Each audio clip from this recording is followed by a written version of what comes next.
بدلتا ہے رنگ آسماں کیسے کیسے. فیڈریشن کے انتخابات ہوئے. دونوں پارٹیاں بی ایم پی اور یو بی جی کے درمیان کانٹے کی ٹکر. جیسے کہ میں پروگرام میں ذکر کرتا رہا، شخصیات اور نظریات کے اوپر بات ہوتی رہی، معاملات، مسائل اور ان کے حل کے متعلق اتنی بات نہیں ہوئی. کچھ اس صدارتی انتخاب میں جو کہ فیڈریشن کا تھا، اس میں ذاتیات اور کردار کشی کے سلسلے رہے. واٹس ایپ پہ جنگ جاری رہی، لیکن یہاں پر یو بی جی اور بی ایم پی کے درمیان جو ٹکراؤ تھا، وہاں پہ میڈیا کا پلیٹ فارم یہ لوگ بھرپور انداز میں اسے ایکسپلائٹ نہیں کر سکے. کبھی کبھار ون سولجر لیس، یعنی ایک سپاہی یا فوجی کم ہو تو انسان جنگ ہار جاتا ہے، اور ایک سپاہی زیادہ ہو، فوجی زیادہ ہو تو بندہ جنگ جیت جاتا ہے. اس کی بہترین مثال ہم نے ایف پی سی سی آئی کے صدارتی انتخاب میں دیکھی، جہاں پر 178 کے اوپر دونوں سیسو کے پلڑے آپس میں توازن میں آ گئے. یہ بات ہوتی ہے، جو لوگ میڈیا کے کردار کو نہیں سمجھتے نا، ہماری بزنس کمیونٹی میڈیا کے کردار کو نہیں سمجھتی. ان کو پتہ نہیں کہ مین اسٹریم پر گفتگو کرنا کیا چیز ہے. یہ لوگ واٹس ایپ کے اوپر اپنی تیسری جنگ عظیم لڑتے رہتے ہیں، اور روزنامہ نامعلوم، روزنامہ بیگانہ، روزنامہ دیوانہ میں اپنی تصویریں اور خبریں لگوا کے خوش ہوتے ہیں. اور آج کل چھوٹے بہت سارے ویب چینل کھلے ہوئے ہیں، ان کے پاس جا کے من پسند انٹرویو دے کے ان کو لگتا ہے کہ انتخابات جیت جائیں گے. ایسا ہوتا نہیں ہے، ہوتا مین اسٹریم سے ہے. اور اچھی بات یہ رہی کہ چلو جو بھی معاملات ہیں، ایف پی سی سی آئی کے صدارتی انتخاب کے اندر اس پروگرام کی اہمیت کو نہ بھولا جائے، اور اس پروگرام کے علاوہ اور بھی دیگر جو مین اسٹریم میڈیا اور مین اسٹریم اخبار ہیں ان کو بھولا نہ جائے. آخر میں یہ جو بات ہوتی ہے نا، یہ بڑی باریک ہوتی ہے. ہو گیا ثابت، ہو گیا کہ یہ کانٹے کی ٹکر تھی، نمبر گیم تھی، اور یہاں پہ ایک آدمی بھی مانوس ہو جاتا بات سن کے تو ہیاں کا ہواں کا ہیاں ہو جاتا. نہیں سمجھیں گے کیونکہ کاروباری برادری، صنعت کار، اور بالخصوص برا نہ مانیے گا، اس میں ایک پارٹی ایسی تھی، میں پھر نام نہیں لوں گا کیونکہ ظاہری بات ہے یو بی جی کے لوگ تو آئے تھے، لیکن ایک مخالف پارٹی تھی، اس کے لوگ نہیں آئے. ہم کسی کی سائیڈ نہیں لیتے بھائی، ہم میڈیا والے لوگ ہیں، ہمارا کسی کی سائیڈ ٹیکنگ کا سلسلہ نہیں. اب ان کو اس کی اہمیت کا اندازہ ہو گیا ہوگا کہ اگر آپ نگلیکٹ کرتے ہو، خود حاضر نہیں ہوتے، آپ کا کینڈیڈیٹ پروگراموں میں نہیں آتا، تو اس کے اثرات کیا مرتب ہو سکتے ہیں، یہ آپ کے سامنے پیش خدمت. اب جیتے جو بھی ہمیں کیا، اب جیتے جو بھی ہمیں گیا، معاملہ تو اٹک گیا نا، میچ ڈرا ہو گیا. اب لڑتے رہو گے، لیکن بڑک پن دکھائیں گے. میرے خیال ان کے جو لیڈران ہیں ایسے منیر اور میاں انجم نثار صاحب، وہ بڑک پن دکھائیں گے. مجھے بتایا گیا ہے کہ میرے خیال آنے والے ہفتے کے اندر ہم ان کو بلائیں گے. ہم سب کی بات سنیں گے، ہم کسی کی طرفداری نہیں کرتے، ہم سب کی بات سنتے ہیں. اب بات کریں گے معیشت کے اوپر. فیڈریشن کی سیاست ہوتی ہے، بات کرنے میں مزہ آتا ہے، مقصد کے علاوہ بات کرنی کیا ہے. معیشت کے متعلق آپ لوگ کہاں بات سنتے ہیں. یہ مسالہ وغیرہ چھڑکتا ہوں نا پروگرام میں، اسی سے ہی جادو پیدا ہوتا ہے جو آپ اس جانب راغب ہوتے ہیں. آگے چلیں جناب. 2020 میں کیا کیا معیشت میں، 2021 میں کیا کرنے والے ہیں. میرے ساتھ بہت ہی اہم مہمان شامل گفتگو ہیں، جناب ڈاکٹر شجاعت مبارک صاحب، ماہر معاشیات. ویلکم کرتا ہوں آپ کو شو میں جناب. بہت شکریہ علی بھائی. میں نے سوچا یہ کہ آپ کو اگلے سال کیوں بلاؤں، میں نے اسی سال آپ کو بلا لیا. اسی لیے بلایا تاکہ آپ ہمیں بتا سکیں کہ اس سال میں، شجاعت صاحب آپ بھول گئے، میں پرانی کلپ پہ نہیں چلاتا.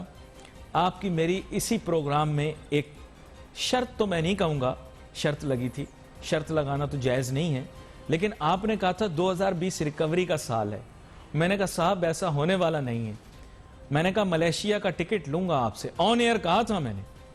وہ ٹکٹ ابھی ایشو کروا کے دیں گے یا اگلے سال؟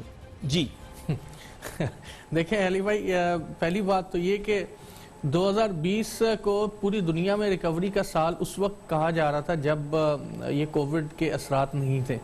تو خیر اب تو 2020 جو ہے وہ جو دنیا کی تاریخ کا معیشت کے اعتبار سے بھی اور ویسے بھی ایک بہت ہی لیتھل اور بڑا اس طرح کا سال رہا، جس میں ہماری نہ صرف مالی نقصان ہوا بلکہ اس کے ساتھ ساتھ بہت زیادہ جانی نقصان بھی ہوا. بہت سارے ہمارے پیارے جو ہیں وہ دنیا سے چلے گئے جو کووڈ 19 کی وجہ سے. تو خیر یہ تو ایک اوبویسلی ایک انسرٹن سچویشن تھی، لیکن اگر یہ کووڈ کا سلسلہ نہیں بھی ہوتا تو پھر بھی میں، اگر آپ اس کو شرط کہتے ہیں وہ میں ہار چکا ہوتا. وجہ یہ ہے کہ گورنمنٹ کی جو اکنامک پالیسیز تھیں یا اکنامک ڈائریکشن تھی، وہ باوجود اس کے کہ جتنے بھی دعوے کریں، جتنے بھی گورنمنٹ کے سپوکس مین بڑھ چڑھ کے بولیں، اور وہ کیونکہ ان کے پاس بہت سارے ڈیبیٹرز بھی ہیں چاہے وہ ڈیبیٹ کر لیں، لیکن حقیقت یہ ہے کہ نہ تو کوئی پراپر پالیسیز تھیں اور نہ ہی انہوں نے کوئی ڈیلیور کیا. 2020 میں بھی آج تسلیم کر لیں کہ آپ نے غلط لوگوں سے دل لگایا تھا، مان لیں جی. یہ خیر اس میں دیکھیں لوگ صحیح یا غلط نہیں ہوتے، پالیسیز صحیح یا غلط ہوتی ہیں. ہو سکتا ہے کہ یہ لوگ کل کو صحیح پالیسیز بنائیں تو ہم ان کو اپریشیٹ کریں گے. میڈیا کا کام بھی ہے، ہم لوگ بھی یہاں پہ بیٹھ کے اگر لوگ برے نہیں ہوتے اس کے معنی یہ کہ پھر نواز شریف صاحب اور زرداری صاحب کہاں برے تھے؟ ان کی معاشی پالیسی بھی ٹھیک تھی. نہیں، معاشی پالیسیاں جو ہیں وہ اب ہم کیونکہ 2020 کی بات کر رہے ہیں تو میرے خیال میں بہتر ہوگا 2020 پہ ڈسکس کریں، ورنہ پھر بہت ایک پنڈورا باکس کھل جائے گا کہ کس کی معاشی پالیسیاں کیسی تھی. ویسے تو اگر پچھلے 12 سال یا 20 سال تک بھی لے جائیں تو کوئی بہت ایفیکٹو معاشی پالیسی کہیں پہ بھی ہمیں نظر نہیں آتی ہے. لیکن اگر آپ 2020 کی بات کریں تو 2020 میں جہاں پہ کووڈ نے پاکستانی معیشت کو نقصان پہنچایا، یہاں پہ رک جائیے، مزید تفصیل آپ سے لیتا ہوں پالیسی کی. چھوٹی سی بریک لیتا ہوں، بریک کے بعد واپس آتے ہیں، پھر اپنی گفتگو کو آگے لے کر چلتے ہیں. ناظرین let's take a short break.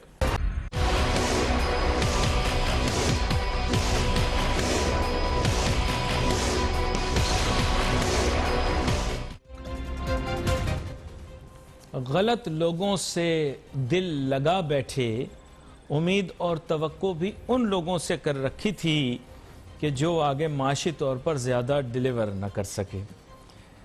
تو ڈاکٹر شجاعت مبارک صاحب، برا نہ مانے تو یہ چیز آپ پہ رکھ دیتا ہوں. اس کی وجہ یہ کہ آپ کو بڑا بھروسہ تھا، بڑی امید تھی کہ سقراط اعظم جناب اسد عمر صاحب، جن کی شخصیت سے آپ بہت زیادہ متاثر ہیں، وہ 3 سال چیخیں نکلوانے کے بعد ملک کی معیشت کو ٹھیک کر دیں گے. برا نہ مانیے گا، تھوڑا چپتی ہوئی باتیں کروں گا.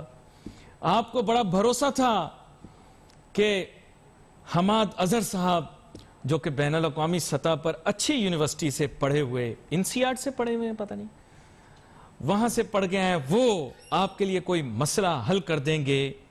اور آپ کو لگتا تھا کہ عبدالحفیظ شیخ صاحب، جو کہ متعدد حکومتوں کے اندر وزارت خزانہ نجکاری کے پورٹ فولیو رکھتے رہے ہیں، وہ ملک کو ٹھیک کر دیں گے. اور ہمارے پیارے جناب عبدالرزاق داؤد صاحب، وہ ملک کی صنعت و تجارت کو ٹھیک کر دیں گے. تو کیا ہوا؟ یہ افلاطون، سقراط، یہ سب کچھ بات بنی نا؟ کیا مسئلہ ہو گیا سر؟ اور ارسطو بھی اس میں شامل ہے. جی دیکھیں، یہ بات آپ صحیح کہہ رہے ہیں، لیکن یہ بات بنی کیوں نہیں؟ کیوں پاکستان کی اکانومی جو ہے 2020 میں شاید 2019 سے بھی بدتر ہو گئی؟ اور سارے کا سارا جو اس کا کریڈٹ ہے وہ کووڈ کو دیا جا رہا ہے، جو کہ بالکل ایسی بات نہیں ہے. کووڈ نے کنٹریبیوٹ کیا اکنامک ڈیزاسٹرز میں، اس کی وجہ سے بہت سارے جو معاشی اشاریے تھے وہ ڈسٹرب ہوئے. لیکن اس کے باوجود بھی میں سمجھتا ہوں کہ بڑا ہاتھ گورنمنٹ کی پالیسیوں کا اور گورنمنٹ کا، اب میں اس کو نااہلی کہوں یا گورنمنٹ کی لیک آف ول کہوں، کہ یہ جو کارٹلائزیشن جو گروپس تھے ان کو وہ کنٹرول نہیں کر پائے.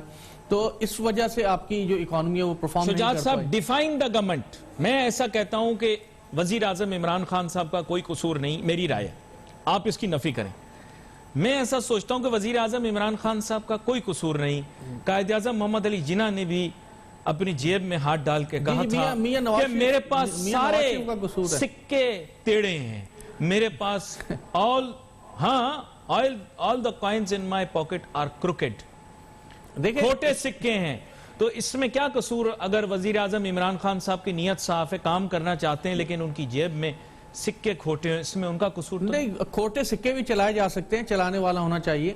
مسئلہ یہ ہے کہ جب آپ خود سے ایکشن لینے پہ ولنگ نہیں ہوں گے بہت سارے ایسے لوگوں پر جو کہ آپ کی معیشت کو نقصان پہنچا رہے ہیں، تو پھر ڈیفینیٹلی وہ چیزیں نیچے نہیں آئیں گی۔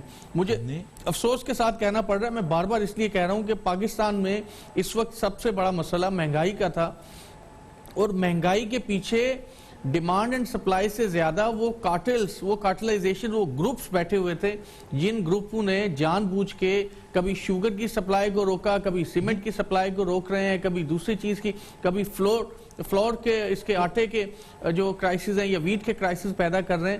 تو یہ وہ گروپس ہیں۔ نہیں تو دور کر دیا نا جہانگیر ترین کو، اپنی ذات سے دور کر دیا جہانگیر ترین کو۔ میں تو نام لے دیتا ہوں، جی میں نہیں ڈرتا، جہانگیر ترین صاحب کو دور کر دیا، معاملات سے بھی دور کر دیا، اپنی ذات سے بھی دور کر دیا، ان کی حاضریاں بھی لگوا رہے ہیں، اور کیا چاہتے ہیں؟ معاملات سے دور کرنے کی بات نہیں ہے، آپ کو ایک سٹرکٹ ایکشن لینا تھا۔ وہ چاہے جو بھی شخص تھا، چاہے وہ جہانگیر ترین خان صاحب تھے یا کوئی اور بھی جو بھی لوگ تھے جن کی ملیں پکڑی گئی ہیں، ان کو پکڑ کے ان کے خلاف ایکشن ہونے چاہیے تھے۔ اور یہ میں آج سے بات نہیں کر رہا ہوں، یہ بہت عرصے سے آپ ہی کے شو میں ہم بار بار باتیں کرتے آ رہے ہیں کہ اگر کمپٹیشن کمیشن ان کو پراپرلی ان پہ فائن کرتا، ریگولیشنز کو وہ انشور کرتے، اور الگ کرنے یا الگ نہ کرنے کی تو بات ایک الگ ہے نا، وہ تو ایک پولیٹیکل ڈسکشن ہو جاتی ہے۔ تو اگر وہ پراپرلی ان پہ فائن کرتے تو آپ کے مہنگائی کا بہت حد تک مسئلہ حل ہو جاتا۔ ایک بات۔ سیکنڈلی، صرف ایک چیز کو پہ فوکس کر کے باقی ساری چیزوں کو بھول جانا کہ جی کرنٹ اکاؤنٹ ڈیفیسٹ، ٹھیک ہے، اس میں شروع میں ہماری سوورینٹی کے ایشوز تھے کہ پاکستان کے کرنٹ اکاؤنٹ ڈیفیسٹ اس حد تک بڑھ گیا تھا کہ ہمیں ارینج کرنے تھی پیمنٹس، اس کو بیلنس کرنا تھا کیونکہ وہ بڑا ایشو ہو سکتا تھا۔ وہ ٹھیک ہے، آپ نے مینیج کر لیا، لیکن اس کے بعد خدارہ تھوڑا سا تو آپ آگے بڑھتے، آپ نے ہر چیز کو اس کی خاطر قربان کر دیا، اور وہ ایک فگر آپ ہر جگہ پہ لے کے گھوم رہے ہوتے ہیں کہ کرنٹ اکاؤنٹ کا خسارہ جو ہے وہ ہم نے کم کر دیا اور وہ سرپلس میں ہو گیا۔ وہ بھی فگر جو ہے وہ آپ کے کبھی ہفتوں کی بیسس پہ بتا رہے ہوتے ہیں یا منتھلی بیسس پہ بتا رہے ہیں۔ تو اگین میں یہ سمجھتا ہوں کہ ایک نیرو ویژن تھا in term of the economic policies, ایک بات۔ دوسرا لیک آف ول تھی، جو کہ کارٹلز بنے ہوئے تھے ان کو کریک ڈاؤن نہ کرنا، ان کو پراپرلی نہ پکڑنا۔ تیسرا، ایک پراپر کمپریہنسو اکنامک پالیسی کا فقدان تھا۔ اگر وہ کہیں پلاننگ کمیشن میں پالیسیز بن رہی ہیں تو مجھے سمجھ میں نہیں آتا وہ کہاں پہ پالیسیز ہیں یا ان کے کیا ٹارگٹس ہیں۔ پلاننگ کمیشن کے اندر تو اب اسد عمر صاحب کا بھی بڑا اہم کردار ہوگا نا سر، تو آپ بھی، میں بھی، ہم سب ان کی شخصیت سے بہت متاثر۔ تو میں کوشش تو کرتا ہوں پروگراموں میں آئیں، لیکن آپ کو پتہ ہے وہ سیاسی بحث مباحثے زیادہ کرتے ہیں، وہ جو کام کے لیے جس کو بھیجا ہے وہ کام نہیں کرتے۔ تو جائے گی، پھر آئیں گے آپ کے پروگرام میں، ایسا ہی ہوتا ہے۔ اب وہ خیر آ ہی جائیں گے سب۔ میں نے تو شبر زیدی صاحب کو بھی کہا ہے کہ آئیں، لیکن وہ آزادانہ پریس کانفرنسیں کرتے پھر رہے ہیں۔ شبر صاحب ذرا ادھر بھی آئیں، ذرا آپ سے پوچھیں گے کہ آپ کے پاس تو چلے گئے، اور کے پاس جا کے آپ نے کہہ دیا مافیا یہ وہ فلاں۔ میں شبر زیدی صاحب آپ سے پوچھنا چاہتا ہوں بریک پہ جانے سے پہلے کہ ذرا مجھے یہ بتانا کہ جتنی گفتگو آج تک کے ہو رہی ہیں پریس کانفرنسوں میں، کے شو میں، آپ یہ بتاؤ غریب آدمی کے لیے ٹیکس اکٹھا کرنے کا طریقہ اور اس کے لیے ٹیکس جمع کرانے کا طریقہ آسان بنانے کے لیے کیا کام کیا بھائی آپ نے عام آدمی کے لیے کیا آسانی پیدا کی؟ ہمیں نہیں پتا، اشرافیہ تو اس ملک میں موجے منا رہے ہیں، موجے منائیں گے، ہمارے لیے کیا آسانی کری یہ بتاؤ۔ ایک چھوٹی سی بریک لیتے ہیں، بریک کے بعد واپس آتے ہیں تو میں بہت سخت کر سکتا ہوں، لیکن وہ سب کو بتاتے پھر رہے ہیں کہ وہ مجھے بہت پسند کرتے تھے، وہ مجھے بہت پسند کرتے تھے۔ شبر صاحب اگر وہ آپ کو بہت پسند کرتے ہوتے تو آپ آج گھر نہ بیٹھے ہوتے۔ وہ آپ کو پسند کرتے ہوتے، جن کو آپ کہہ رہے ہیں کہ وہ مجھے بہت پسند کرتے تھے، وہ آپ کو پسند کرتے ہوتے تو آپ نہ بیٹھے ہوتے گھر۔ اور وہ اگر فیڈریشن والوں کو پسند کرتے ہوتے تو آج فیڈریشن کے انتخاب میں ڈرا نہ ہوتا۔